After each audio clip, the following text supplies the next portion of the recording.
Aksi kejahatan Israel dan kabinetnya gagal hancurkan Gaza malah kena azab mengerikan ini.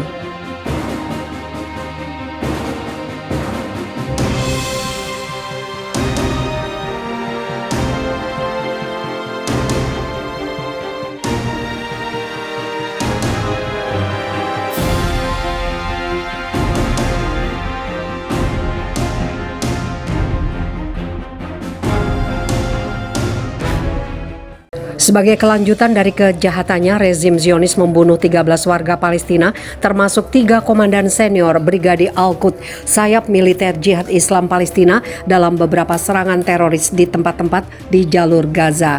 Dari 13 orang yang gugur syahid dalam kejahatan oleh rezim Zionis, 4 anak dan 6 perempuan, serta 3 komandan Jihad Islam Palestina. Dengan kata lain, 10 syahid dari serangan teroris hari Selasa oleh rezim Zionis di jalur Gaza adalah warga sipil. Untuk alasan ini, Kamar Gabungan Kelompok Perlawanan Palestina dalam sebuah pernyataan menyebut tindakan rezim pendudukan hari Selasa sebagai kejahatan pengecut. Kejahatan hari Selasa dilakukan oleh rezim Zionis bekerja sama dengan tentara dan dinas keamanan internal rezim ini, Sabak, menggunakan 40 jet tempur di jalur Gaza. Rezim Zionis mengklaim bahwa para komandan yang dibunuh hari Selasa sebelumnya telah memerintahkan serangan roket ke Israel. Kejahatan dilakukan dalam situasi di mana wilayah pendudukan telah menyaksikan demonstrasi ratusan ribu orang terhadap Benyamin Netanyahu dan kabinetnya selama 18 minggu. Sementara itu, kejahatan ini dilakukan dalam situasi di mana di dalam kabinet Israel terungkap perselisihan antara Netanyahu dan Ben-Gvir, Menteri Keamanan Dalam Negeri kabinetnya. Ben-Gvir percaya bahwa kabinet Israel menunjukkan reaksi yang lemah terhadap Gaza, karena alasan itu mereka menolak untuk berpartisipasi dalam rapat kabinet. Situs berita Al-Arabi Al-Jadid menulis serangan hari ini Selasa oleh Zionis di jalur Gaza, di mana Ben-Gvir mengesampingkan perbedaannya dengan Netanyahu. Para wakil partai Ben-Gvir kembali ke proses pemungutan suara untuk menyetujui keputusan kabinet, dan para menterinya kembali berpartisipasi dalam rapat. Oleh karena itu, penyerangan hari Selasa dilakukan untuk menutupi perselisihan dan juga untuk mengalihkan protes besar-besaran anti kabinet. Dalam hal ini, Kementerian Luar Negeri Suriah dalam menanggapi kejahatan hari Selasa oleh rezim Zionis menekankan dalam sebuah pernyataan bahwa yang dibutuhkan sekarang adalah mengambil tindakan nyata untuk mengakhiri pembunuhan Israel terhadap rakyat Palestina ini, menanggapi otoritas Israel yang mencoba untuk menutupi krisis internal mereka. Masalah penting adalah bahwa kabinet Netanyahu telah lama mengusulkan pembunuhan komandan perlawanan Palestina. Kabinet Netanyahu yang bingung di depan persatuan dan integritas lawan-lawannya serta demonstrasi beberapa ratus ribu orang juga melakukan kejahatan terhadap Palestina yang dihadapkan pada operasi perlawanan kelompok Palestina. Untuk alasan ini, dia telah memasukkan kebijakan teror ke dalam agendanya, sebuah kebijakan yang juga dijunjung tinggi oleh rezim ini karena sifat terorisnya. Hari Selasa, media Zionis mengutip saluran 13 rezim Zionis mengumumkan bahwa Benyamin Netanyahu, Perdana Menteri Kabinet Zionis, memberitahu pejabat keamanannya bahwa rezim ini telah kembali ke kebijakan teror.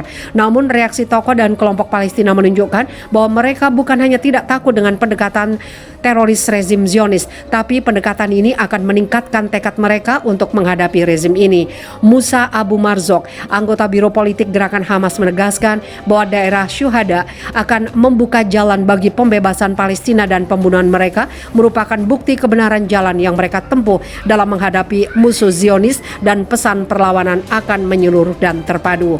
Ismail Haniyeh, Kepala Biro Politik Gerakan Perlawanan Islam Hamas, juga mengumumkan bahwa pembunuhan para komandan perlawanan tidak akan pernah membawa keamanan bagi musuh Zionis, tapi justru akan meningkatkan perlawanan. Haniyeh menekankan bahwa musuh Zionis membuat kesalahan total dalam perhitungannya dan akan membayar mahal. Rezim Zionis juga menyadari reaksi tegas dari kelompok perlawanan. Untuk alasan ini, mereka menyiagakan tentara dan membuka tempat perlindungan. Pusat militer Israel diledakkan Jihad Islam Palestina. Zionis tergoncang, pusat militer Israel diledakkan Jihad Islam Palestina. Hal itu terjadi ketika pesawat militer Israel mendarat di sebuah wilayah yang dikuasai pasukan Palestina, merupakan wilayah Palestina yang diincar Zionis untuk direbut. Kejadian itu terjadi pada dini hari ketika banyak dari tentara Israel yang berjaga namun tengah tidur pulas. Sementara itu ledakan pun mengguncang dan beberapa tentara yang berjaga terpental. Pusat militer berisi puluhan awak atau tentara Israel hangus hingga tinggal kerangka karena tidak ada yang bisa membantu memadamkan kobaran api yang menyala tinggi hingga menciptakan cedera bagi beberapa pasukan. Hingga beberapa di antaranya harus dirawat dengan darurat akibat luka yang serius.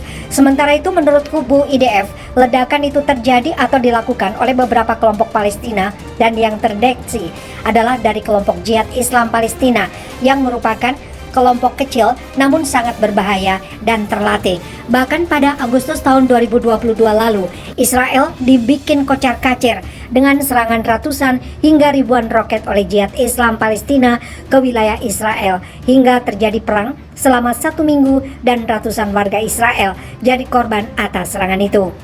Di sisi lain, diberitakan sebelumnya, meskipun tidak memiliki roket jarak jauh seperti kelompok Hamas yang mengatur Gaza, PIJ memiliki gudang senjata kecil, mortir, roket dan rudal anti-tank yang signifikan, dan sayap bersenjata aktif yang disebut Brigade Al-Quds. Jihad Islam dikenal menentang proses perdamaian dan pendekatan negosiasi dengan Israel. Ini mengadopsi perjuangan bersenjata melawan pendudukan Israel seperti Hamas. Jihad Islam adalah sekutu yang sangat dekat dengan Iran. Karena hubungannya dengan Iran, maka melihat salah satu penyebab serangan Israel, kata Ibrahim Fraihat dari Institut Doha, melansir Al Jazeera. Kelompok PIJ didirikan pada tahun 1981 oleh para mahasiswa Palestina di Mesir dengan tujuan mendirikan negaranya di tepi barat yang diduduki. Gaza dan daerah lain yang sekarang disebut Israel. Jihad Islam adalah kelompok yang lebih kecil dari dua faksi utama Palestina di jalur Gaza.